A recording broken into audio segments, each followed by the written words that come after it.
Mais c'est factuel ce que tu dis là. C'est-à-dire que déjà à l'époque du prophète, cette idée de mixité déjà, elle était déjà moins problématique qu'aujourd'hui. Tu vois, on a des livres dans lesquels des femmes vont se plaindre au prophète, parce que bon, à l'époque, les hommes et les femmes priaient dans les mêmes mosquées. On a des livres dans lesquels les femmes allaient se plaindre au prophète, parce que tu sais, à l'époque, les gens n'avaient pas vraiment les pauvres avaient un tissu. En fait, ils avaient un morceau de vêtement. Et avec un morceau de vêtement, ils devaient se cacher un maximum. Et donc, en l'occurrence, c'est pour ça que tu sais, on vient en disant, voilà, en islam, pour l'homme, ce qui doit être caché, c'est de sa poitrine à ses genoux. Tu vois? Mais en fait, c'est pas ça. C'est qu'à l'époque, on avait si une personne n'a qu'un tissu, un morceau de vêtement, qu'est-ce qu'il doit cacher? Tu comprends? Et donc, tu avais beaucoup de gens qui vivaient, si tu veux, avec un morceau de vêtement, et donc ils devaient cacher le maximum, et donc en l'occurrence, c'était de la poitrine aux genoux. Et puis après, ça devient une loi. Mais bon, quoi qu'il en soit, à l'époque, tu avais beaucoup de gens d'ailleurs qui n'avaient qu'un morceau de tissu. Ils allaient dans les mosquées, ils priaient devant, et tu as des femmes qui allaient se plaindre au prophète en disant voilà, écoute, les gens qui devant, quand ils se mettent en prosternation, on voit toute leur partie, quoi. Tu comprends? Donc, c'est des textes qui existent. Tu vois.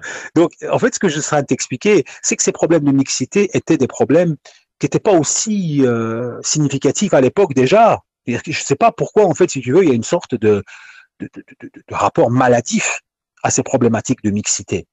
Tu vois, c'est-à-dire que même dans toutes les sociétés traditionnelles, le rapport homme-femme en tant que tel a toujours été vu avec une certaine suspicion. C'est pas juste dans les sociétés musulmanes, dans toutes les sociétés traditionnelles. Tu vois, le rapport homme-femme était toujours vu avec une sorte de suspicion, tout simplement pour des questions qui étaient liées à la sexualisation du corps de la femme, tu vois, c'est-à-dire que voilà, une femme, elle peut toujours être quelque part une forme de tentation pour l'homme, et donc en l'occurrence, on a un tout petit peu essayer, si tu veux, de ségréguer pour essayer d'éviter, si tu veux, ces situations. Et on a quand même été aussi historiquement un peu injuste vis-à-vis des femmes parce qu'on leur a fait porter, si tu veux, quelque part le chapeau même du problème, alors que quelque part on n'a jamais pensé à éduquer un tout petit peu aussi les hommes sur ces questions-là, tu vois. Donc il y a eu aussi, si tu veux, des récits dans l'histoire qui ont été fortement marqués par cette vision patriarcale toxique, je dirais. Alors, non pas que le patriarcat en tant que tel est toxique, je ne le pense pas, mais il y a une possibilité de le rendre toxique, par contre, tu vois. Quand au nom de l'honneur, tu vas mettre une balle dans la tête de la fille qui a refusé d'obéir à la famille, là, on n'est pas dans du patriarcat qui est sain. Tu comprends? Donc, si tu veux, voilà, toutes ces cultures ont un rapport, si tu veux, à la mixité qui était très prononcé. Et d'ailleurs, ils n'ont jamais vraiment intégré l'islam. Il faut bien comprendre ça. Hein. C'est-à-dire que quand tu regardes un tout petit peu la manière dont l'islam se pratique en Afrique du Nord, au Pakistan, dans le sous-continent indien, c'est très particulier. Par exemple, en Afrique du Nord, une femme qui fume, c'est très grave. Ce serait une femme légère, par exemple. Mais un homme qui fume, c'est pas un homme léger. Tu comprends? Tu comprends? Alors qu'en Égypte, les terrasses sont remplies de femmes qui fument la chicha. Tu as beaucoup de terrasses dont certaines de femmes fument la chicha, tu vois. Donc, si tu veux, il y a une grosse partie de construction sociale par rapport à ces questions.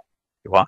Mais globalement, la question de la mixité doit véritablement être discutée. La question de la femme, en général, si tu veux, dans la religion, doit être discutée, parce que vraiment, il y a eu des formes d'injustice qui se sont abattues sur elle, et ces questions-là doivent vraiment être débattues, discutées, et justement faire la part des choses entre éventuellement les textes religieux qui se sont prononcés sur des questions à un moment bien précis, dans l'objectif de réguler certaines choses, qui d'ailleurs étaient beaucoup plus libérales qu'aujourd'hui, et les pratiques qu'en ont fait les gens aujourd'hui. Tu vois, donc c'est vraiment des questionnements profonds. Et moi, je suis pourtant pas un libéral pur et dur quand je te parle. Hein, c'est-à-dire que je suis pas du tout dans cette perspective de libéralisme, de libéral.